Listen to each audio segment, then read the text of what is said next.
Have you been wanting to start a successful neighborhood watch program within your community, but you're just not sure on how to get that done? Well, today's program is just for you. We're going to help answer that question, and it's coming your way next on Life in SoCal. Don't go away. We'll be right back.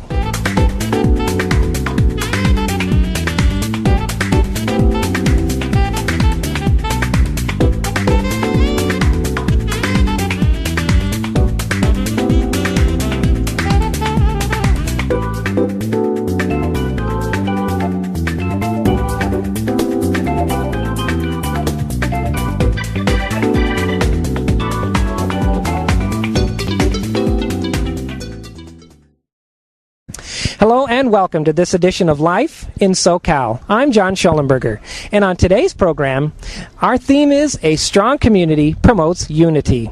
We're in the Ward 7 area of the city of San Bernardino because we've been invited to their area Neighborhood Watch Block Party celebration. Today's program is going to show you how to not only implement, but also to how to maintain a successful Neighborhood Watch program. We're going to speak with some of the area block captains. We're going to speak with some of the city officials. We're also going to talk to some of the neighbors who helped make this Neighborhood Watch a success.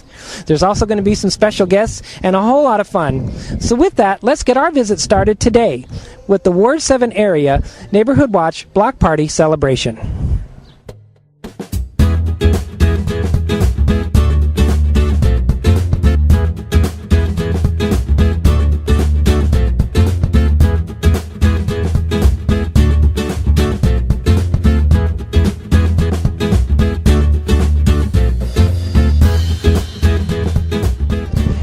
The key to a successful Neighborhood Watch program is within organization.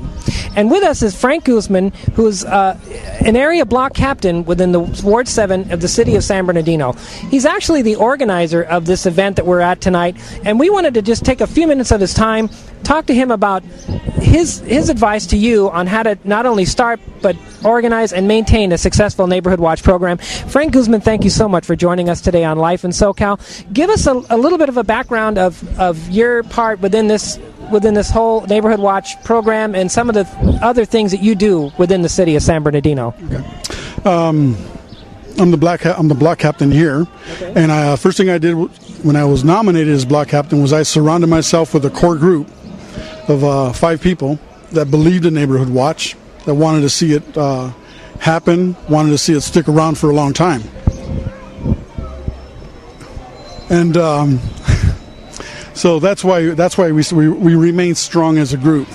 Okay. Planning this entire project, it took around 6 of us to make it happen.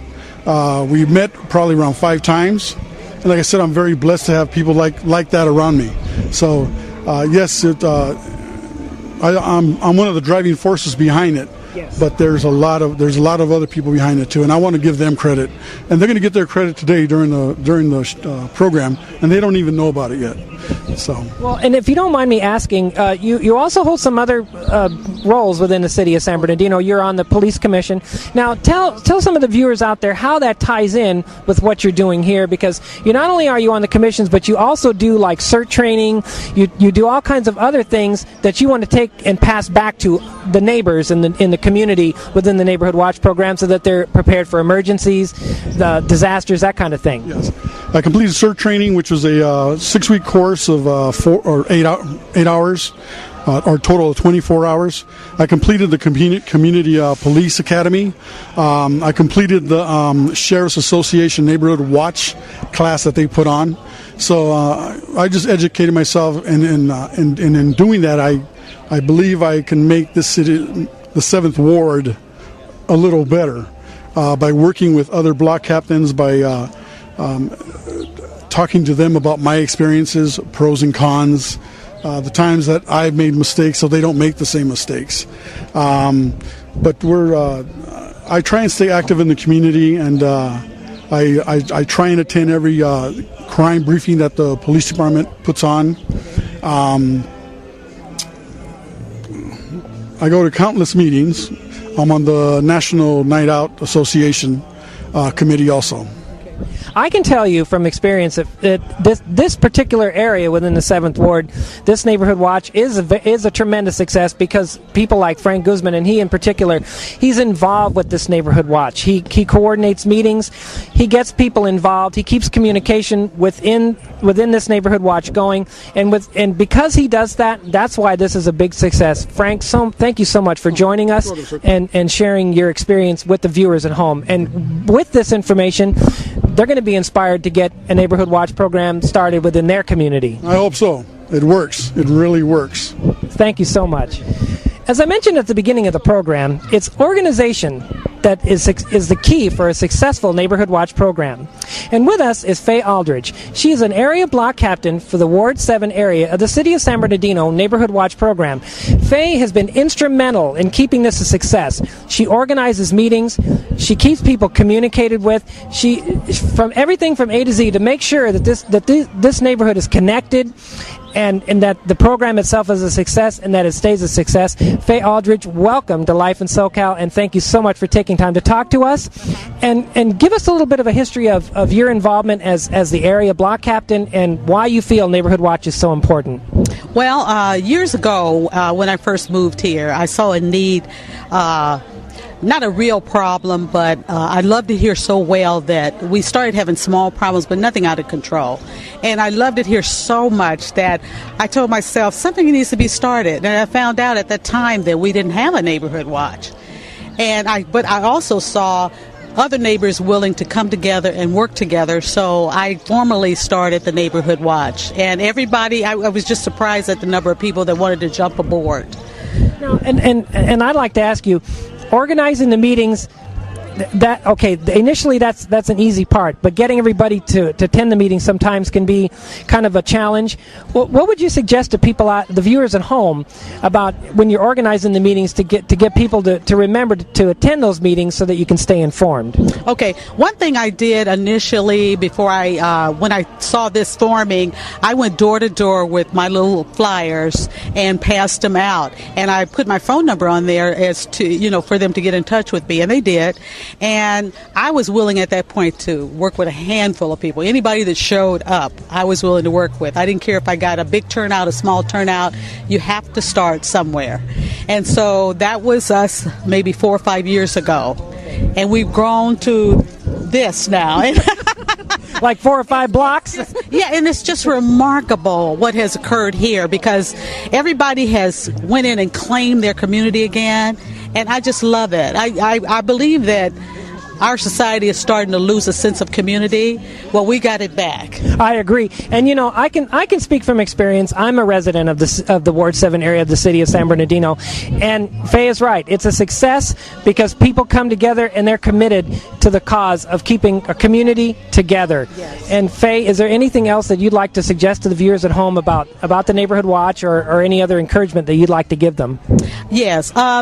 Initially, it was to combat small problems or maybe large problems that we were having, but as a whole, it's grown into a sense of connectedness, people caring for other people. I mean, it's much larger than just saying Neighborhood Watch. I wish I had the words to express it, but it's as though we've come together again, the way it used to be back in the 40s and 50s, and people loving their community and wanting to preserve it in the most positive way. And I think that goes far beyond just the Neighborhood Watch, even though we call ourselves Neighborhood Watch. Yeah, it takes a community to be a community and to promote unity. That's right. I agree wholeheartedly. Yes. Faye Aldridge, thank you so much for not only taking time to talk to us, but for your service to the city of San Bernardino and the residents of the Ward 7 area. Thank you so much. A successful Neighborhood Watch program is, of course, rooted within the people within the community that make it a success. And joining us right now is Julie Matanga, and she's been a longtime resident of the Ward 7 area of the city of San Bernardino, and she's going to give her thoughts about why it's important to be connected and involved with this Neighborhood Watch program. Julie Matanga, thank you so much for joining us today on Life in SoCal, and tell the viewers at home why you think it's important to be involved. Well, the reason I think it's important to be involved is because you should know your neighbors. Whatever befalls your neighbors befalls your own household. So looking out for each other and putting out that net as far as you can. I mean, really, I started very small, just the people right next door to me, and then, the circle just, the concentric circles just expanded, and it's just wonderful to know that we're all looking out for each other, and when there's an emergency, you holler help and they're there. You see things that are fishy, and to call. You know how to call, the protocols, to use the city services.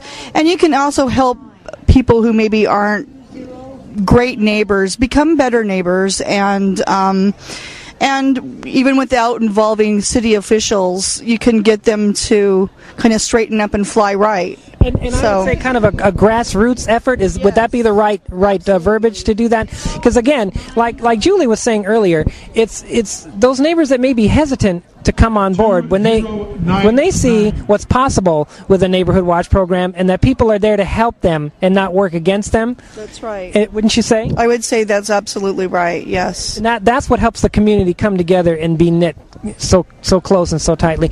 Julie, thank you so much for talking to us, and enjoy the rest of your evening here at the celebration. All right, thank you very much, neighbor.